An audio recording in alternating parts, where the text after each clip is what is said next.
Nós queremos saudar a todos com a graça e a paz do nosso Senhor Jesus Cristo. Estamos reunidos novamente para celebrar a Reforma Protestante, em especial divulgar o conteúdo da Palavra de Deus, porque a Reforma Protestante foi um movimento de retorno à Palavra. E essa nossa conferência tem por motivo de promover a fé reformada, a fé que emana da Palavra de Deus. Então, sejam bem-vindos todos à nossa terceira conferência. Nós vamos louvar ao nosso Deus lendo o Salmo de número 19. Aqueles que puderem ficar de pé. Salmo de número 19.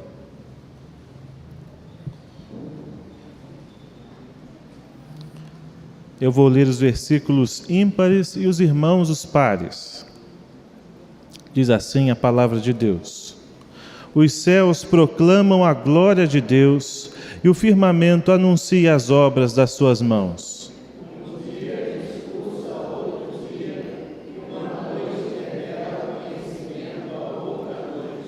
Não há linguagem, nem há palavras, e deles não se ouve nenhum som.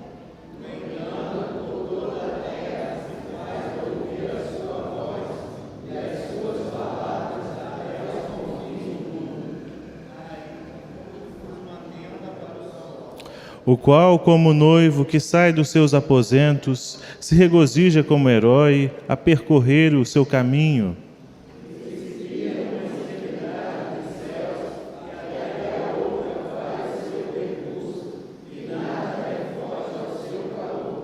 A lei do Senhor é perfeita e restaura a alma.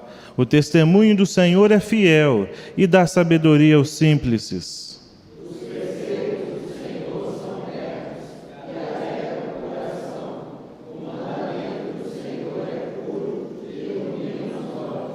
O temor do Senhor é límpido e permanece para sempre. Os juízos do Senhor são verdadeiros e todos igualmente justos. São mais desejáveis do que o ouro, mais do que muito ouro depurado, e são mais doces que o mel e o destilado dos favos. Além disso, por eles seja maestro teu servo, em os guardar a grande recompensa.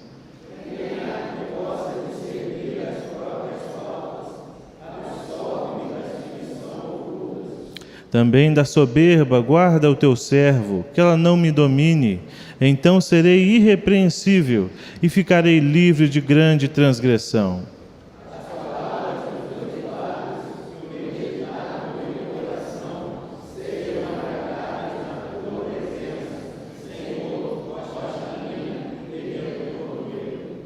Nós vamos ter uma palavra de oração nesse momento. Convido nosso irmão presbítero Francisco que faça essa oração.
Amém. Ainda de pé, vamos cantar o hino 155, Castelo Forte. Esse é o hino oficial das comemorações dos 500 anos da Reforma. Louvemos ao Senhor.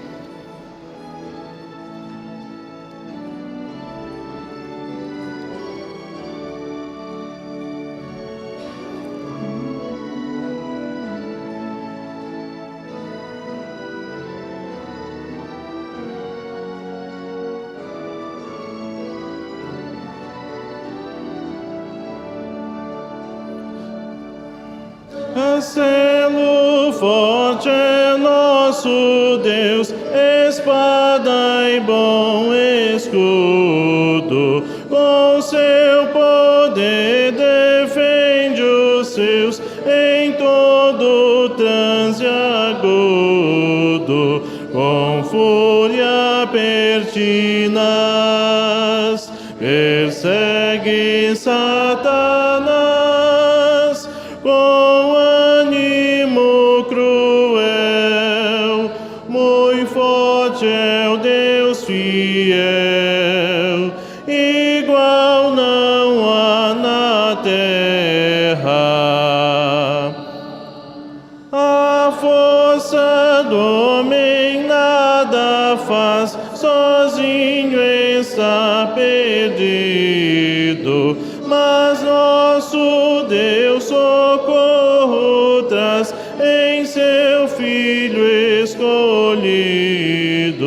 Sabeis quem é Jesus, o que venceu na cruz, Senhor dos altos céus, e sendo o próprio Deus, triunfa na batalha. Se nos quisessem devorar, demônios não contados não nos iriam derrotar, nem ver-nos assustados.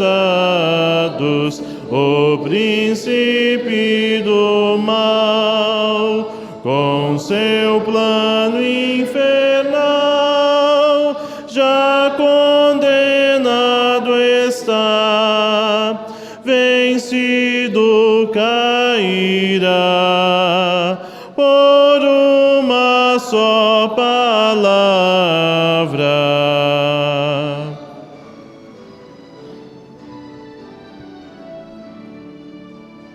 De Deus o Verbo ficará, sabemos com certeza, e nada nos assustará, com Cristo por defesa. Se temos de perder família, bens, prazer, se tudo se acabar e a morte enfim chegar, com Ele reinaremos.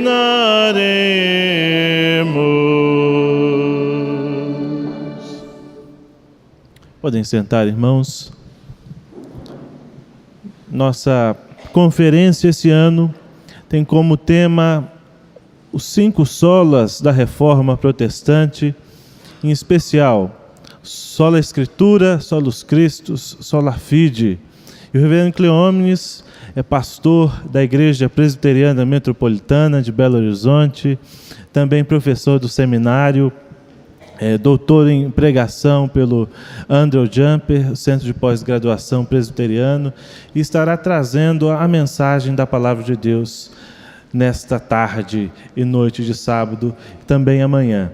Então eu convido o reverendo Cleómenes a vir à frente e também convidar nosso irmão pastor Paulo Comitre, pastor da igreja de Piraí, que faça uma oração de iluminação, suplicando a Deus por esse momento. Pai de amor, nós te bendizemos por estarmos na tua casa, para esse momento tão gostoso de estudo da tua palavra. Obrigado, Pai, pela tua igreja que aqui está. Obrigado pela tua igreja que tem zelado, Pai, pelo estudo, pela meditação da tua palavra. Ó Pai, nós nesse momento rogamos que tu continues agindo na vida do teu servo, da igreja Cleómenes. Toma o teu servo em tuas mãos, como tem tomado. Abençoe, ó Deus, como tem abençoado na preparação daquilo que ele vai falar. E agora, ó Pai, na exposição da tua palavra. Ilumina, ó Pai, o teu servo. Ilumina nós, para que possamos receber a tua palavra e que ela ache guarida no nosso coração, para que possamos, aprendendo a tua palavra, viver de acordo com essa palavra tão maravilhosa. Obrigado por tudo. É a nossa oração em nome de Jesus. Amém. Amém.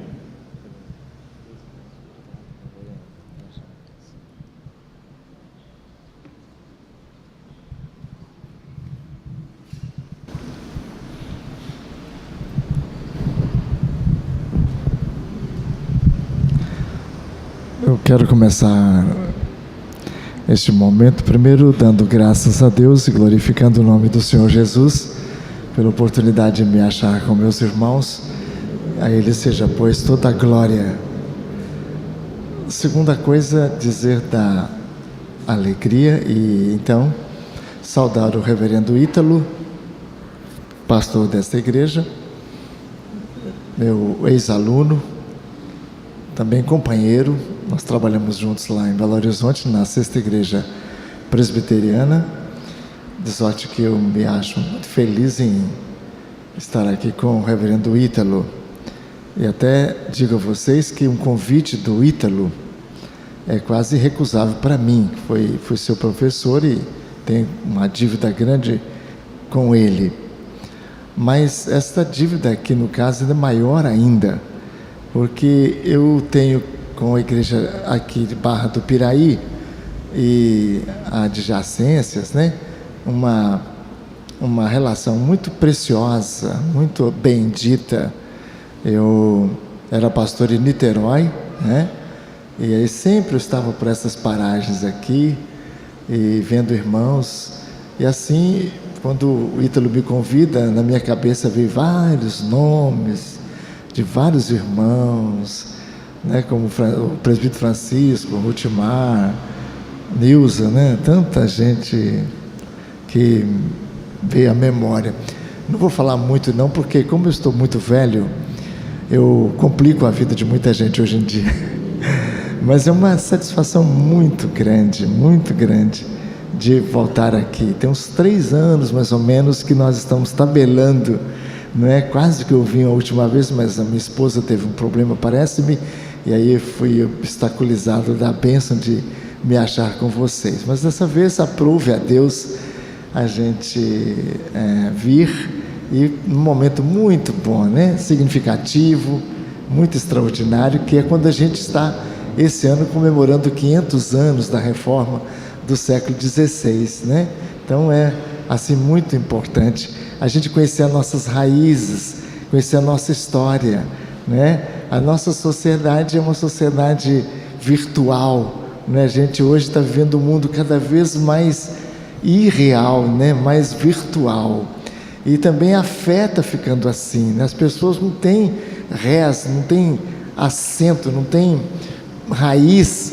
Nós estamos vendo uma tragédia, né? O nosso mundo é um mundo sem raiz, ao ponto de hoje a história, né, está sendo questionada a sua presença nos currículos. Não é uma coisa totalmente absurda. A gente não pode acreditar, né, que o estudante prescinda, ouvide a história, né? Não valorize a história, mas está assim, né? As pessoas não sabem o passado, e creio até, isso é um trabalho do anticristo, porque nós temos que esquecer o nosso passado. Nós temos que esquecer o nosso passado. Por que a gente tem uma luta tremenda, né, com a questão da história, né, Reverendo Paulo? A gente está vendo hoje que as pessoas estão assim, se divorciando da história. Mas por quê? Porque a história nos remete à origem. Se você não sabe de onde você vem, se você não sabe a honra da sua origem, você não sabe o seu futuro. Quem não tem passado, não tem futuro, não é? Então nós estamos, e Satanás exatamente trabalha em cima disso. Se você não gosta de história, se prepare, né? É sério, eu estou falando sério. Pode ser que você está sendo muito influenciado pela nossa geração, por esse século, né? Esse mundo perdido. De sorte que eu me acho muito feliz aqui com vocês neste ano dos 500 anos da reforma do século XVI. Nós vamos abrir a Bíblia no dos versículos que a gente considera, né? Assim, o locus clássicos, né? o versículo mais importante do movimento da reforma, que é Romanos capítulo 1, vamos ler juntos, né? 16 e 17. Romanos 1, versículos 16 e 17. Vamos ler sentados mesmos, mas vamos ler com reverência e toda atenção esses lindos versículos da Escritura. Vamos ler juntos? Pois não me vergonho do Evangelho, porque é o poder de Deus para a salvação de todo aquele que crê, primeiro do judeu e também do grego, visto que a justiça de Deus se revela no Evangelho de fé em fé, como está escrito: o justo viverá pela fé. Paulo escreve esta carta aos crentes de Roma. Ele nunca tinha ido a Roma antes, né? Ele já tinha tentado ir a Roma algumas vezes, mas ele não conseguiu chegar lá. Não acontece isso com o pastor também? Pastor Paulo, pastor Ítalo, não é? Às vezes ele nunca foi na sua casa, você reclama: meu pastor nunca foi na minha casa, né? Nas cidades grandes os crentes ficam até felizes quando o pastor não vai, né? Mas nas cidades mais interioranas é tão maravilhoso receber o pastor em casa, a gente se sente tão bem, não é? E o pastor nunca foi na minha casa. Não fala assim não é? O apóstolo Paulo teve esse mesmo problema. Ele quis ir lá em Roma e não conseguiu, não é? E que bom que não conseguiu, né? Não tendo conseguido, o que ele fez? Escreveu uma carta. Está vendo como é que Deus abençoa? Não é? Às vezes o pastor não vai na sua casa, tem alguma bênção, nós não sabemos por quê. Então aguarda, uma hora vai. Se Deus quiser, quando Deus abrir a porta, o pastor chega lá. Aí Paulo escreve essa carta maravilhosíssima. Essa carta é um monumento, é um templo, é o grande templo da doutrina divina, não é? É a majestade da glória de Deus na doutrina. Essa carta magnífica começa dizendo que todos os gentios, eles são perdidos, eles são herdeiros da culpa de Adão, eles são herdeiros da natureza amaldiçoada de Adão, eles são herdeiros do sentimento, dos pensamentos, das atitudes, né? Das inclinações todas adâmicas. Os gentios estão todos em Adão, todos estão lá. Nós nascemos em Adão. O sangue daquele homem, o sangue daquele homem corre na nossa veia. Pode mudar um pouquinho, né, a sua classificação, mas é o sangue daquele homem que corre na nossa veia. O sangue de um homem que cuspiu no rosto do Criador, que voltou as costas para ele. E aí Paulo fala: olha, é assim que está toda a raça humana. E ele vai mostrar os gentios, né? Que estado terrível, não é? A gente vê o Rio de Janeiro, né? A gente vê São Paulo, Belo Horizonte, as capitais. A gente vê a quantidade da violência, a gente vê, não é, a insegurança, a gente vê a roubalheira, não é? E você fala assim: meu Deus, como é que pode? Olha, a realidade hoje é que a gente está exposto numa mídia aberta, mas o homem, irmãos, ele nunca foi diferente. Ele é isso aí que vocês estão vendo hoje com mais explicitividade, né? Devido exatamente à divulgação. Mas ele não é aquele homem que estava no paraíso. Ele é o que está hoje. A diferença dele para nós é mais tecnologia, é mais recurso, é mais fingimento, né? Alguém falou que a gente aprende educação para poder aprender fingimento, né? Então nós somos descendentes daquele homem. No capítulo 2 ele vai dizer: olha, mas judeu, o crente, também não é diferente. No capítulo 2 de Romanos ele vai dizer: tu que é judeu, você que é da igreja, você fala que é bom, mas você faz tanta coisa errada. Você condena o ímpio, condena o homossexual, condena quem está lá fora, mas você também, quando está sozinho, você quantas vezes cede às tentações da sua carne, né, a fragilidade do seu ser. Você quantas vezes amaldiçoa seus irmãos, você não perdoa, você fofoca. Você não é melhor. Você é da igreja, mas você não é melhor. Se for olhar o que concerne a sua natureza, você é tão desgraçado quanto. Lembra que o anjo da morte entrou no Egito, lembra? Para matar todos os primogênitos, vocês lembram daquele episódio? Ele só não mataria na casa que tivesse o que, vocês lembram? O sangue na verga da porta, o sangue do cordeiro que estava ali. Quando o sangue estava ali, o anjo da morte não entrava. Aí você fala assim, aí um judeu que estava lá, né, que Moisés falou que era para passar o sangue na verga da porta, falou assim, eu não preciso, o Jacó, meu filho, é maravilhoso, é um menino crente, um menino maravilhoso, é muito bom, um menino perfeito, uma ética boa, um cara legal, eu não preciso pôr o sangue na verga da porta. Se o anjo passasse, o que aconteceu com Jacó lá dentro? Morrer, claro.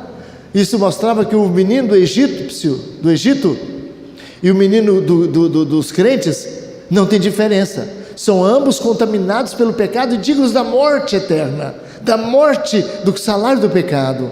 Mas o sangue era a única proteção, ali estava mesmo a raiz da justificação. Ele não morria porque um cordeiro tinha morrido por ele, um cordeiro substituiu aquela criança, aquele primogênito, um cordeiro substituiu. O egípcio morria por causa da falta do substituto. Está entendendo? Aí Paulo fala, vocês não são melhores, são tão pecadores quanto. Jesus chegou a imprecar, né, as cidades de Cafarnaum, Betsaida e Berazim, né, e Ferazim, você lembra, né? Ai de ti, Betsaida, ai de ti, Corazim, ai de ti, Cafarnaum, porque se em Sodoma tivesse operado os milagres que em vós se fizeram, Sodoma teria se arrependido. Em outras palavras, Cristo está dizendo, olha, você é da igreja, aquele povo de Sodoma, homossexual, de sujeira, imundícia, foi destruído pela ira divina. E Jesus fala, vocês aqui de Sodoma pensam melhores do que eles? Não são. Vocês têm o evangelho na mão, a palavra de Deus, vocês veem os milagres de Jesus, e se vocês não se arrependerem, vocês vão ser punidos com um rigor muito maior do que Sodoma e Gomorra. Já pensou? A gente vê esses homossexuais na rua aí, seminus aí, fazendo coisas horríveis, a gente com a Bíblia na mão, correndo o risco de termos uma disciplina, de termos uma condenação pior, dupla, pior do que a deles. Irmãos, não é fácil, por isso é que a doutrina da graça de Deus é tudo de bom, por isso essa doutrina é maravilhosa. E no capítulo 3, Paulo vai afunilar, tanto os gentios quanto os crentes, tanto os gentios quanto os judeus, estão todos debaixo da maldição, todos debaixo do pecado. Aí vai lá dizer, né, garoto, você lembra aquele versículo que você sabe de cor, não sabe? Menino que é filho do pastor assim, sempre sabe os versículos de cor, né, garoto? Fala assim, olha, não tem distinção, porque todos pecaram e estão destituídos ou carecem da glória de Deus. Então ele afunila e termina o capítulo 3 mostrando que não tem ninguém que escapa, tanto gentil quanto judeu. Então é todo mundo farinha do mesmo saco, é todo mundo perdido, é todo mundo desgraçado, é todo mundo merecedor da morte, da condenação. Não há um justo, nenhum sequer. Aí Paulo puxa Isaías, né? Isaías, não há um justo nenhum sequer, todos se extraviaram, né? E a uma se fizeram inúteis, não há quem entenda, não há quem busque a Deus, não há. Se existe vocês aqui, porque Deus buscou vocês. Você busca a Deus? Eu falo para os alunos do seminário, falo, seu professor, já tem 40 anos que ele é pastor, com certeza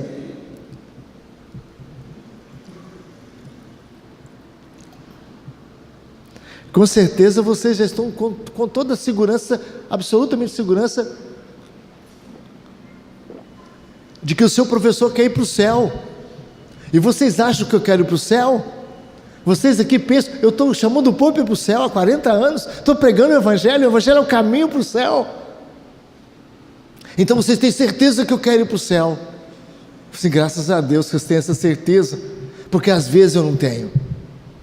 Porque às vezes eu chego diante do espelho e falo, Deus, tem misericórdia de mim, pelo que eu falo, pelo que eu penso, pelo que eu acho. Às vezes eu penso que eu não estou querendo ir para o céu, Ou não acontece com você?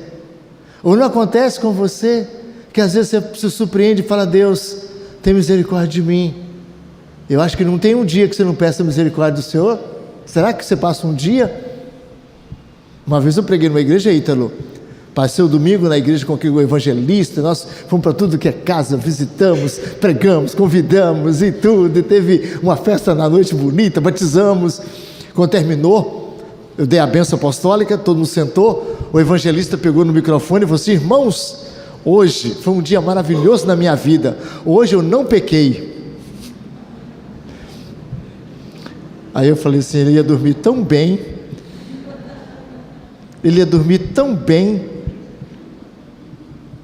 estava tudo certinho, ele ia dormir igual um anjo naquele dia, e por essa palavra estragou tudo. Hoje eu não pequei.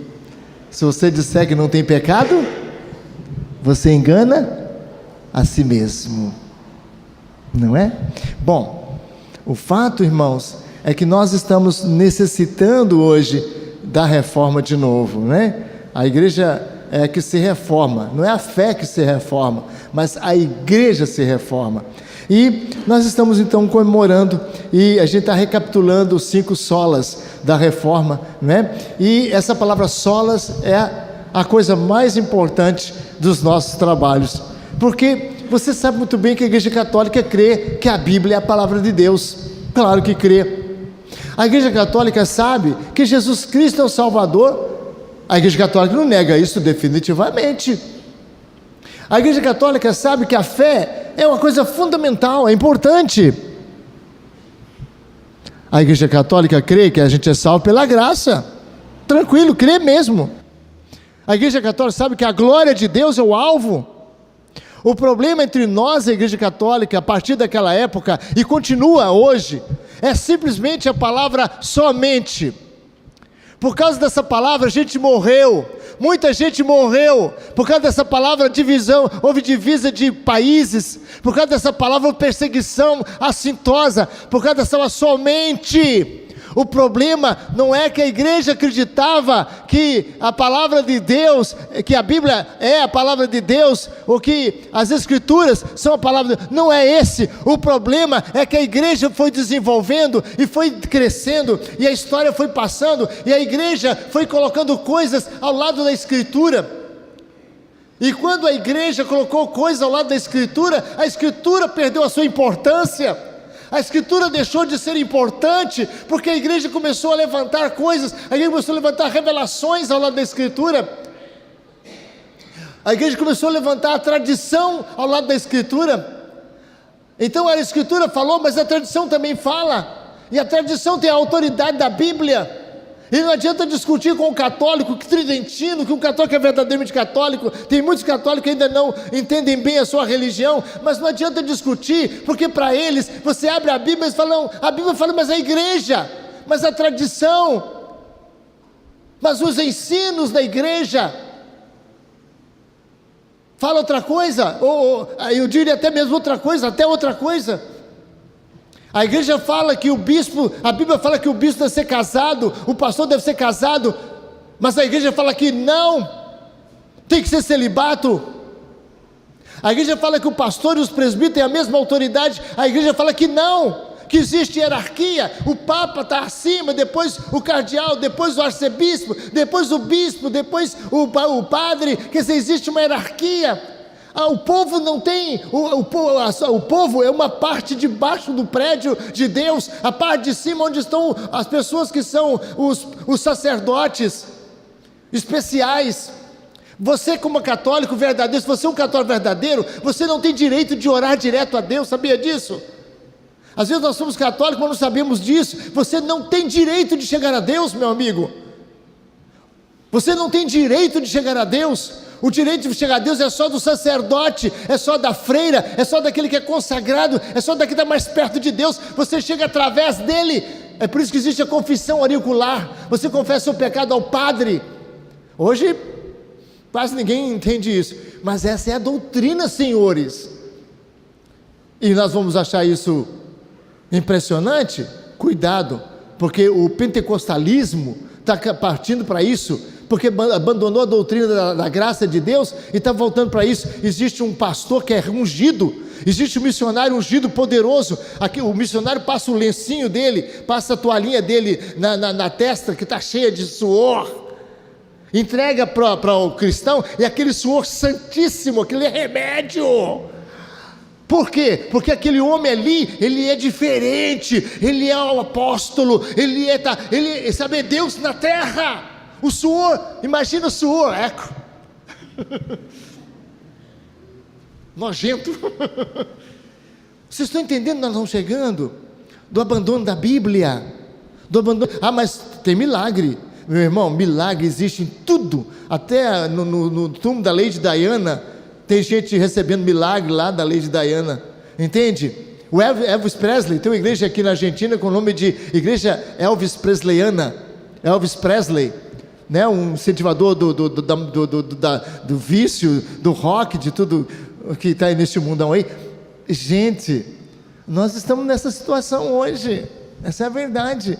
Estamos voltando àquela forma anterior da reforma. Os reformadores dizem: olha, a questão, na verdade, não é que a Bíblia seja, né, que a Bíblia seja a palavra de Deus, é que somente a Bíblia. E aí foi o problema. Só as Escrituras. E é legal começar por aqui. Sabe por quê? Porque a Bíblia é a fonte, irmãos. A Bíblia é a base, irmãos, de tudo. De tudo. Você conhece Deus através de quê? Da Bíblia. Qualquer Deus que você conheça, que não for tirado das Escrituras, pode fazer o sinal da cruz e sair correndo, não é Deus verdadeiro. Não é. O Deus verdadeiro é revelado na sua palavra. O Deus verdadeiro é revelado na Bíblia. É interessante que a confissão de fé de Westminster, a nossa confissão de fé, o que é uma confissão de fé? Uma confissão de fé é um tratado igual ao credo apostólico, né? Eu tenho que ficar mais aqui quieto, porque senão vou tirar o meu irmão ali da filmagem. Então eu vou tentar, depois você corta esse pedacinho aí. Mas uma confissão de fé é um credo. E eu pergunto assim: quando um credo é escrito, ele é escrito para a gente crer em quê? Em Deus, concorda? Concorda?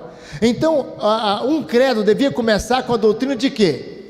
De Deus, concorda?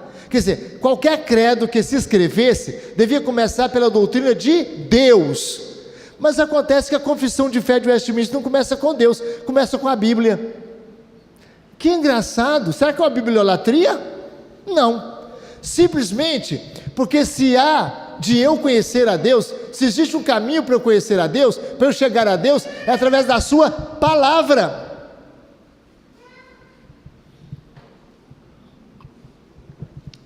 A palavra de Deus ocupa o lugar fundamental. Ela é tão importante que Jesus, durante a sua vida na terra, valorizou a Bíblia além de todas as coisas. Vamos pensar? Vamos caminhar com Jesus um pouquinho?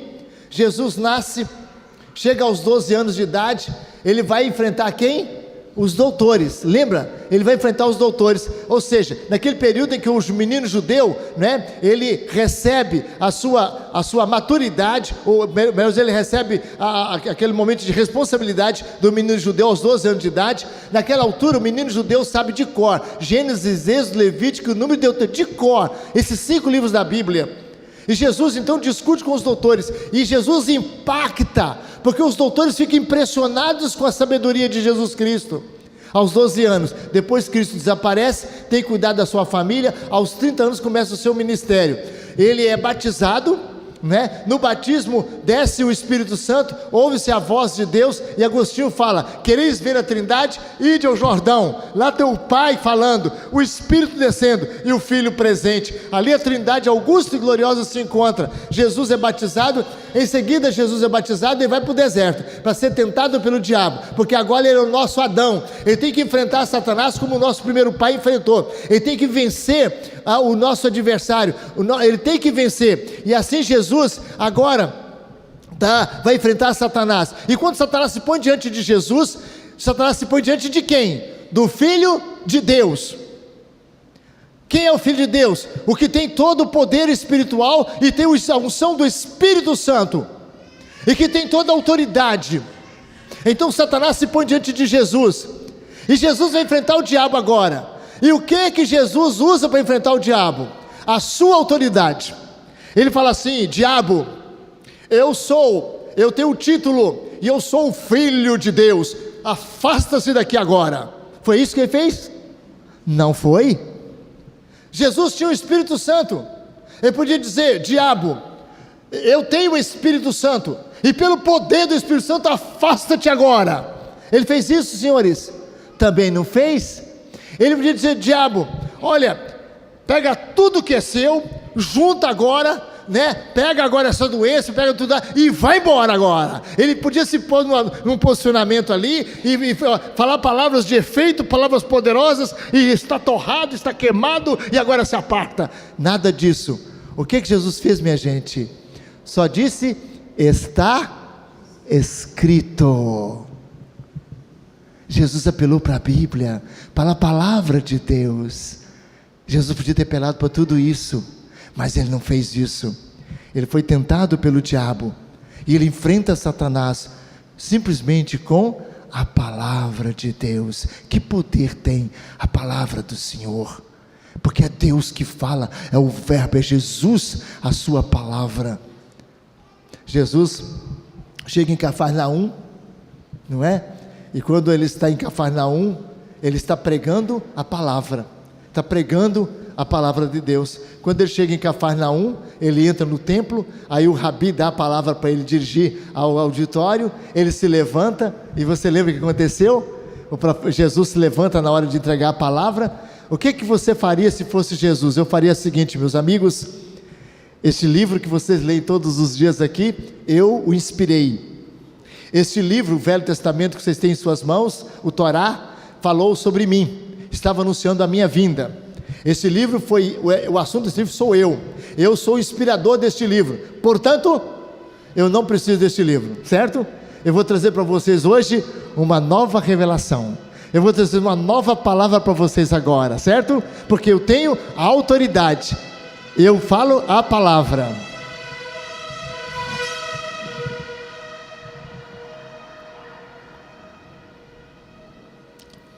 O que Jesus fez, rapaz? O que Jesus fez em Cafarnaum? Ele se levantou e leu o livro do profeta Isaías. Muito bem, está dentro do negócio, que maravilha. Também, olha só, olha aí, rapaz, eu falando para seminarista, uma coisa mais temível que eu tenho. Eu preguei semana passada no seminário e disse: olha, quando me convido para pregar em seminário, eu tenho arrepio, fico com medo, fico tremendo, porque pregar para seminarista é a coisa mais difícil que existe, não imagina. Meus irmãos, Jesus citou o livro do profeta Isaías, ele leu apenas o profeta Isaías e sentou-se. A importância que Jesus dá à Escritura não tem comparação. Aí Jesus começa a pregar, você lembra bem? E ele começa a pregar, e ele prega um sermão difícil em João capítulo 6, você está lembrando? Em João capítulo 6, um sermão muito difícil, ele prega, e o que acontece com a sua igreja? Vai todo mundo embora, Cristo fecha a igreja de uma vez, irmãos. Quando terminou o sermão no capítulo 6, aquele sermão duro, entendeu? E aí você vê que a circunstância foi interessante, sabe por quê? Você lembra onde está Cafarnaum? Cafarnaum está lá do lago Genezaré, lá em cima, pega o mapa da região de Jesus, lá em cima está o mar da Galileia, aí tem aquele riozinho que desce, um rio que é o Rio Jordão, e termina aqui embaixo no Mar Morto, ali ao lado do Mar Morto está Jerusalém, está lembrando direitinho disso? Na sua imagem, na sua mente melhor dizendo, está lembrando? A Galileia lá em cima, Jesus estava lá em cima. Aí, menino, o que aconteceu? Do lado de Cafarnaum, do outro lado, Jesus fez o milagre da multiplicação dos pães, certo? Quando Cristo fez aquele milagre, vocês estão lembrando o que aconteceu? Todo mundo ficou impressionado, com 5 pães e 2 peixes, ele alimentou a multidão. Aí disse: esse aí é o rei, é o Messias, vou proclamar rei de Jerusalém, rei de Israel, vou proclamar. Quando Jesus viu que ia proclamar ele rei, o que ele fez? Ele, mais que depressa, chamou os discípulos, tinha só um barco, reverendo Ítalo, só tinha um barco naquele lado ali, só um barco, os outros já tinham tudo para o outro lado, só tinha um. Ele colocou os discípulos naquele barco, mandou os discípulos ir para lá, ele foi para o monte e deixou a multidão meio atordoada. Sabe o que fez? Sabe o que a multidão fez? contornou o lago, e no outro dia, andaram a noite inteira, no outro dia de manhã estava lá do outro lado, e aí Jesus tinha ido para o monte, vocês estão lembrando? Ele tinha ido para o monte, mandou os discípulos ir para o mar, vocês estão lembrando? Mandou ir para o mar. Quando estava no mar, o que aconteceu? Vocês lembram? O mar encapelou, não foi? O barquinho quase ia a pique, lembra, meu irmão? Ele quase ia a pique, você leu na Bíblia, você lembra, não é verdade? Ele quase ia a pique, não é isso? E aí, Jesus fez o quê? Lá do monte ele viu os discípulos, o que ele veio? Ele desceu do monte e foi fazendo o quê? Andando sobre as águas. Chegou os discípulos apavorados, estão lembrando disso? Apavorados, ficaram com medo, pensando que era um espírito. Cristo acalmou a onda, acalmou o mar, entrou no barco, acalmou a onda, acalmou o mar, e aí chegaram do outro lado. Quando chegou do outro lado, quem estava lá? Vocês lembram? A multidão. Quando a multidão viu Jesus lá, eles ficaram meio curiosos. Ele disse: escuta, como é que o senhor chegou aqui? É lindo aquilo ali, né? É lindo aquilo, lá para o finalzinho de João, no meio de João, de capítulo 6, meio do capítulo. Como é que o senhor chegou aqui? Porque só tinha um barquinho, você lembra? Só tinha um barquinho. Nesse barquinho ele pôs os discípulos e mandou os discípulos, não foi? Mandou. Ele foi para onde? Para o monte, não foi? Foi para o monte. A multidão atravessou lá, mas Jesus não foi com a multidão. Jesus não foi com a multidão, Jesus não foi no barquinho, e Jesus estava lá. Menina, eu sou assim: como é que o senhor chegou aqui? Se fosse o Bispo Macedo, se fosse R.R. Soares, se fosse o Vandomiro Santiago, como eu cheguei aqui, vocês não me conhecem? Vocês não sabem o poder que eu tenho? Eu ando sobre as águas. Jesus não falou isso, gente. Eles perguntaram: como o senhor chegou aqui? Cristo assim: o que é? Eu preciso de barco não, meus irmãos. Eu não preciso de nada. Eu estou aqui, eu vim andando sobre as águas. Gente, naquela hora todo mundo ia cair de joelhos, todo mundo de joelhos. Cristo fez isso? Ele falou? Que engraçado. Ele não falou. Jesus não falou. Pelo contrário, ele disse: olha, vocês querem saber como é que eu vim? Eu vou falar uma coisa com vocês não vão gostar muito não. Vocês estão atrás de mim, e não é atrás de mim, vocês estão atrás de comida e de bebida. Vocês viram multiplicar o pão lá, e vocês estão atrás de mim por causa do que vocês comem. Vocês têm que procurar comida que não perece, a comida da vida eterna. Bom, Jesus Cristo ama a palavra de Deus. Jesus Cristo valoriza a Escritura, prioriza as Escrituras. Jesus superestima, não é superestima porque é impossível superestimar a importância da Escritura, a importância da palavra de Deus. E ela está guardada na sua casa, né, meu irmão? Você raramente a lê, né, meu irmão? Você nunca lê ela de capa a capa, né, meu irmão? Está quase na hora de morrer e não leu ainda a Bíblia de capa a capa, né, meu irmão? Que vergonha. Fala que ama a Bíblia, mentira. Ama as Escrituras, nunca lê. A Bíblia está cheia de poeira na sua casa. Triste, né? O que aconteça com você, aconteceu com aquela irmã que a gente brinca, né? Que o pastor chegou na casa da irmã e falou assim: só está lendo a Bíblia, minha irmã? Ela disse: ô pastor, eu parei de ler porque eu perdi meu óculos. Eu disse: traz a Bíblia lá que eu leio para a senhora. Ela entregou a Bíblia ao pastor, ô irmã, o óculos está aqui dentro da sua Bíblia. Triste isso. Como está a Bíblia para você? Como que está a Escritura para você? O Filho de Deus valorizou as Escrituras. Mas não tenho tempo, porque é um versículo, é um episódio atrás da vida de Jesus, mostrando a importância da Bíblia. Aí Cristo ressuscita, lembra? Ressuscitou o Filho de Deus. Aí Jesus aparece para quem? Para os dois caminhantes de Emaús, lembra? Eles estavam indo para Emaús, triste porque tinha matado Jesus. Toda aquela história linda, aqueles milagres, aquelas coisas, aquela esperança de Israel, aquele Salvador que havia de vir, o que aconteceu com ele? Foi crucificado. Aí Jesus tinha ressuscitado. Você lembra, minha irmã? Lembra? Jesus tinha ressuscitado. Aí Jesus se aproxima, você lembra, jovem? E falou assim: o que vocês estão conversando? Um estranho. O que vocês estão conversando? Nós estamos conversando sobre Jesus de Nazaré, o homem que foi morto lá em Jerusalém. Aí Cristo disse: o que aconteceu com ele? Achei engraçado Jesus provocando, né? Jesus sabia, né? Ele provoca. Aí os dois caminhantes falam assim: olha, tu és o único, o único que estava em Jerusalém, não sabe o que aconteceu? Aí Jesus fala assim: o que aconteceu?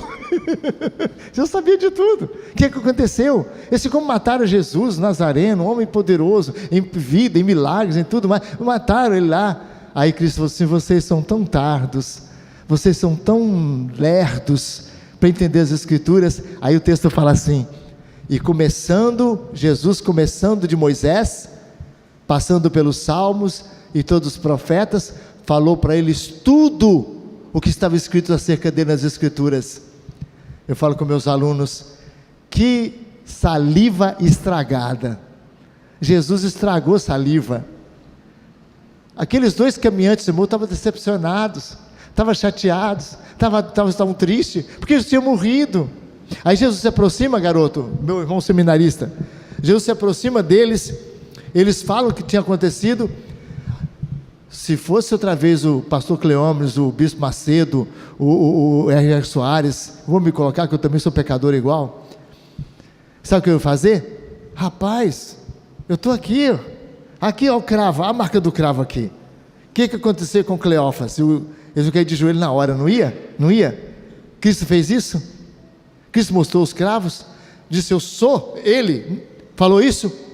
Cristo nem disse que era ele. Quando Jesus foi partir o pão, é que eles perceberam pelo jeito de partir o pão, é Jesus. Naquela hora Cristo desapareceu, e eles voltaram felizes porque tinham visto a Jesus. Jesus gastou saliva, gastou palavra, podia ter mostrado, eles caíram de joelho. Sabe por quê? Porque Cristo valorizou a Bíblia, valorizou a palavra de Deus. Jesus não queria que os apóstolos ficassem convencidos com o que eles estavam vendo, mas com o que eles estavam ouvindo. Sola Escritura, só a palavra de Deus. Jesus foi o grande defensor desse somente a palavra de Deus. Ele foi o defensor. Roma não podia mais dizer isso, e é por isso que houve a grande guerra na Reforma, a grande luta da Reforma. Somente a Bíblia, não a tradição, não as revelações que Roma recebeu, não na verdade o ensino da igreja, não, só a Bíblia, a palavra de Deus. E aí não tinha jeito, né? Porque eles não iam aceitar isso mesmo. Eles não podiam aceitar, porque a Bíblia ia questionar tudo de errado que a igreja estava praticando. A igreja estava adorando, a igreja tinha inventado, né, a adoração dos santos, a adoração de Maria. A igreja tinha acendido Maria para ser quase aquela que dava conselho à Trindade, como hoje, né? É a crença católica que Maria é a consultora da Santíssima Trindade. Gente, isso é doutrina estabelecida. Maria é consultora. Deus não faz nada sem consultar Maria. Isso é uma doutrina. Portanto, não tinha como. A igreja repudiou isso. Meus irmãos, a palavra de Deus é tudo para nós. É tudo que ela é suficiente. A palavra de Deus é inspirada pelo Espírito Santo, é suficiente. A palavra de Deus, meus irmãos, é tudo que eu sei do mundo espiritual é pela Bíblia. Nada, meus irmãos, eu vou saber do mundo espiritual. Olha, vocês querem saber? Eu não posso nem conhecer o demônio, nem o demônio eu vou saber dele. Eu vou saber alguma coisa se não for pelas Escrituras. E se você souber alguma coisa do diabo que não for pela Bíblia, pode jogar fora. Pode jogar fora. Aqui no Brasil teve um livro que foi traduzido pela igreja Renascer em Cristo, daqueles pastor foi preso nos Estados Unidos com dólar dentro da Bíblia, né? Brasileiro não é nada, esconde mesmo as coisas, dinheiro. O Brasil sabe esconder dinheiro, né? Esconder dentro da Bíblia os dólares, né? Coisa triste. Aquela igreja traduziu uma obra chamada O Desmascarado. Essa obra foi escrita por uma psicóloga americana dessas doutrinas carismáticas, e essa psicóloga começou a ter umas experiências no seu consultório, em que as pessoas manifestavam possessão demoníaca, e ela então escreveu aquele livro, baseado nas experiências que ela teve no contato com essas pessoas possessas. Então ela dizia desmascarado. E aí o que aconteceu? Ela então disse que Satanás revelou para ela alguns nomes dele que não está na Bíblia. Eu estava ouvindo o pastor dessa igreja fazer uma oração, uma vez no rádio, e ele falou assim: ó Deus, repreenda a obra de Gameleche. Aí eu falei: Gameleche, a minha cabeça ficou rodando assim na Bíblia, onde é que estava esse nome? Não vi esse nome do diabo, Gameleche. Aí depois que eu descobri que esse nome Gameleche, o novo nome do diabo, foi revelado a essa Rita Cabeças, que ela teve essa revelação pelo diabo. O diabo mostrou para ela que tinha esse nome. Ela estava fazendo uma palestra nos Estados Unidos, em algum lugar, e alguém falou assim: escuta, senhora, então o diabo revelou para a senhora que ele tem alguns nomes que não estão na Bíblia. Ela disse sim. Então ele falou para a senhora que o nome dele, por exemplo, é Gameleche. Ela disse isso, exatamente. Ele falou assim: a senhora acredita no diabo? Ela disse: claro. Ele disse: mas a senhora então está contradizendo o nosso Senhor Jesus Cristo, que o nosso Senhor Jesus Cristo falou que o diabo é mentiroso desde o princípio, e ele jamais falou a verdade. O diabo nunca falou a verdade, nem uma única vez. O diabo nunca foi verdadeiro, nem um minuto ele foi verdadeiro. O diabo é mentiroso, a natureza do demônio é mentira. E como é que ele falou a verdade para a senhora? Eu disse: não, que eu amarrei o diabo à verdade na hora que ele falou para mim. Ele disse: a senhora amarrou o diabo à verdade? Eu amarrei ele à verdade para ele falar a verdade para mim. Eu disse: mas a senhora amarrou ele à verdade? A senhora então tem um poder extraordinário, porque Jesus disse: eu sou o caminho, a verdade. Quem é a verdade? Quem é a verdade?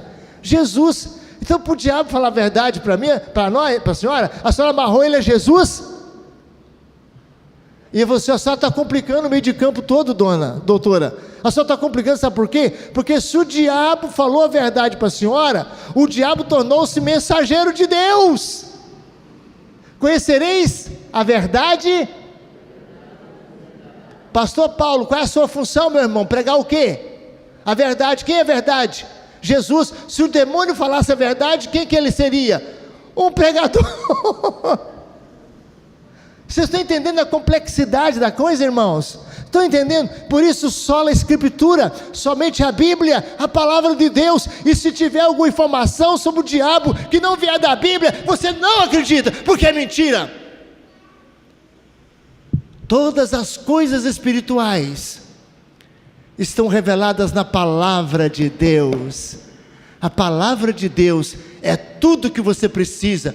Todo conhecimento espiritual, minha irmã, todo conhecimento, minha irmã, espiritual que você alcançar, terá que vir da Bíblia. E se não vier da Bíblia, pode jogar fora, sem medo, sem medo.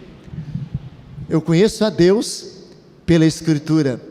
Eu conheço Jesus como? Pela Escritura. O que Jesus disse em João 5,39? Quem sabe de cor? É o pastor? Nem seminarista não. Né? Eu não estou brincando, eu sei que vocês sabem de qual, mas às vezes a gente sabe o versículo, mas não sabe o endereço, né? Depois você aprende o endereço também, tá bom? Mas João 5,39, Cristo diz, zombando dos judeus e falando e criticando eles: examinais as Escrituras, vocês examinam a Bíblia, julgando ter nela a vida eterna, e são elas mesmas que dão testemunho de mim. A Bíblia é a palavra de Deus. Você precisa só lá, Escritura. Precisamos só da Bíblia. A Bíblia é nossa religião, meu irmão. Se você não gosta de ler a Bíblia, a coisa é séria. A coisa é séria. Se você não gosta de ler a Bíblia, trate de gostar. Trate de pedir a Deus misericórdia para poder gostar de ler, estudar a Bíblia, meu irmão. Paulo se apegou às Escrituras. Paulo lia a Bíblia quando ele estava velhinho, quando ele estava sendo julgado. Ele escreveu para Timóteo: traze-me os livros, especialmente os pergaminhos. Ele já estava sob condenação. Ele queria morrer com a Bíblia na mão. E você? Onde é que está a Bíblia na sua casa? Tem muitas Bíblias na sua casa. Tem muitas Bíblias para te condenar. Você comprou tanta Bíblia e não lê nenhuma. Não é, meu irmão? Você lê as Escrituras, você medita na palavra de Deus. Deus falou com Josué: medita neste livro dia e noite, então farás prosperar no teu caminho, serás bem sucedido. Lâmpada dos meus pés é a tua palavra, e ela é luz para os meus caminhos. A Bíblia é tudo. Para terminar, eu quero lembrar você uma coisa: você deve ser um crente cheio do Espírito Santo, meu irmão. Precisa. Você precisa de ter o Espírito de Deus abundantemente na sua vida. E as pessoas querem ter o Espírito Santo, e tem gente prometendo dar o Espírito Santo, tem gente prometendo oferecer o Espírito Santo, tem gente oferecendo o Espírito Santo às pessoas, e as pessoas estão acreditando que vai ter o Espírito Santo. Eu vou falar uma coisa com vocês: você não tem o Espírito Santo se você não tem as Escrituras. E vou ilustrar com tentar bastante clareza. Você lembra de quais são as 4 epístolas chamadas Epístola à Prisão? Vocês estão lembrando que Paulo escreveu 4 epístolas da prisão em Roma? Efésios, Filipenses, Colossenses e Filemão, chamado cartas da prisão. Como é que chama essas cartas? Cartas da prisão. Vamos falar comigo? Vamos? Efésios, Filipenses, Colossenses, Filemão. Outra vez. Efésios, Filipenses, Colossenses, Filemão. Paulo escreve essas 4 cartas lá da prisão de Roma. Primeiro ele escreve Efésios. Quando ele escreve Efésios, ele fala assim: não vos embriagueis com o vinho no qual há dissolução, mas enchei-vos do Espírito Santo, falando entre vós com salmos, hinos e cânticos espirituais, obedecendo de coração ao Senhor e vivendo em harmonia uns com os outros, sob a autoridade de Cristo. Bom, terminou Efésios, né, menina? Deixou a carta lá, que já tinha terminado, e vai escrever para os Colossenses, capítulo 3, 14. Ele quer que os crentes falem entre si com salmos, hinos e cânticos espirituais, vivam na submissão, no amor, na obediência a Jesus, vivam na comunhão uns com os outros. Ele quer isso, não quer? O que ele disse que para fazer isso tinha que ter, isso que ele tinha que ter, lá em Efésios? O Espírito Santo. Não vos embriagueis com vinho, mas sede cheios do... Está entendendo aí, meu irmão querido? Está entendendo? Paulo, para poder você ser um crente cheio do Espírito... Perdão. Ser um crente que fala mesmo em salmos, hinos, cantos espirituais, ter uma vida cristã poderosa, você tem que ser o que, meu irmão? Cheio do que, meu irmão? Isso tem em Efésios. Quando ele escreve para os Colossenses, minha irmã, ele esquece. Dá um branco na cabeça do apóstolo Paulo. Ele, não sei o que aconteceu com ele, tadinho. Acho que está velho que nem eu, esquecendo as coisas. Ele fala assim: habite ricamente em vós a palavra de Cristo, falando entre vós com salmos, hinos, cânticos espirituais, orando de coração ao Senhor, louvando de coração ao Senhor, sendo submisso aos outros, temor de Cristo. Uai, eu não entendi nada agora, apóstolo Paulo. O Senhor falou que para eu viver falando com gratidão no meu coração, cheio do Espírito, com graça de Deus, lá em Efésios, eu tenho que ser cheio do Espírito. Agora você fala que habite ricamente em vós a palavra de Cristo. Então, Paulo, para eu ser um crente poderoso, eu tenho que ser cheio do Espírito, ou eu tenho que ser cheio da palavra de Deus? Fala para mim. Só que ele morreu, está lá no céu. Então a gente vai dizer, contradisse o apóstolo Paulo. Falou que para você ver uma vida, menina, cheia, alegre, feliz e vitoriosa, você tem que ser cheio do Espírito Santo, certo, minha irmã? Por isso você tem que procurar ser cheio do Espírito de Deus. Claro que sim. Mas aos Colossenses ele fala que não, que você tem que ser cheio do quê? Da palavra de Deus. E agora? Mas Jesus, meu seminarista, como é que é o seu nome? Luciano, querido. Jesus responde tranquilamente. Jesus fala assim: o Espírito e a palavra são um. Jesus resumiu isso: o Espírito e a palavra são um. Estão entendendo? Você quer ser cheio do Espírito Santo, você tem que ser cheio do quê? Isso, menina, isso, moça inteligente, isso, minha irmã querida. Para você ser cheio do Espírito Santo, você deve ser cheio da palavra de Deus. E quem é cheio mesmo da palavra de Deus, é cheio do quê? Do Espírito Santo. Está entendendo, minha irmã? Para você ser cheio do Espírito Santo não tem mistério, não tem que você falar, não, nada disso, nada disso. Você tem que amar a palavra, alimentar-se da palavra.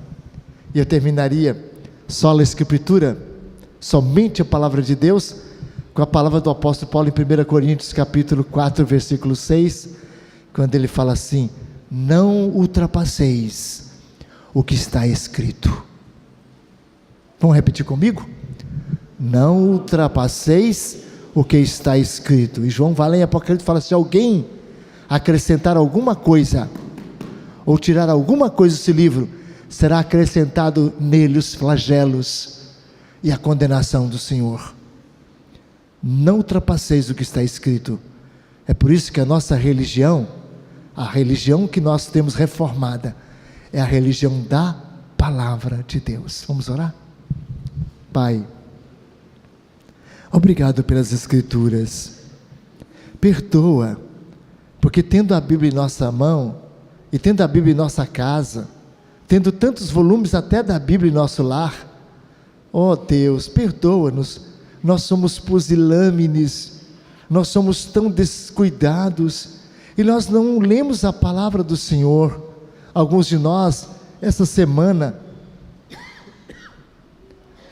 a sua Bíblia ficou fechada, nela não meditou, a ela não leu, nela não procurou o que fazer, com tantos conflitos com a esposa, com tantos conflitos com o marido, com tantos problemas com os filhos, mas a tua palavra ficou encostada lá num canto. E é por isso, Senhor, que nós temos que dizer ao Senhor que não é sem justiça, que não é sem razão que a nossa vida está uma coisa horrível, porque nós estamos abandonando a tua palavra, como a igreja medieval, como a igreja abandonou as Escrituras. Mas agora, Senhor, volta o nosso coração para a tua palavra. Abençoa os irmãos que ouviram essa palestra.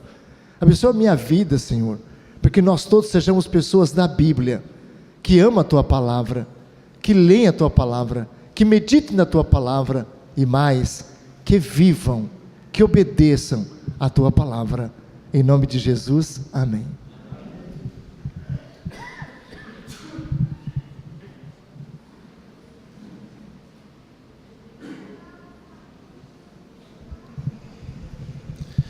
Irmãos, nesse momento nós teremos uma pausa na nossa programação, momento de confraternização ali em cima, com um lanche oferecido gratuitamente a todos os irmãos, e daqui a uma meia hora mais ou menos a gente retorna para a segunda parte da nossa conferência. Deus abençoe. Podem prosseguir por aqui até o salão social, e a nossa livraria também está aberta. Nós temos livros da editora Cultura Cristã, editora Fiel. Você pode conhecer mais sobre a palavra de Deus. Esse tem esse aqui. O Reverendo Cleomes está indicando esse livro, Justificação pela Fé Somente. Tem aqui na livraria. Então, irmãos, você pode adquirir alguns livros para conhecer mais, aprender mais da palavra. Vamos ter esse momento de confraternização no salão social. Deus nos abençoe. Daqui a uma meia hora nós retornamos para a segunda parte da nossa conferência.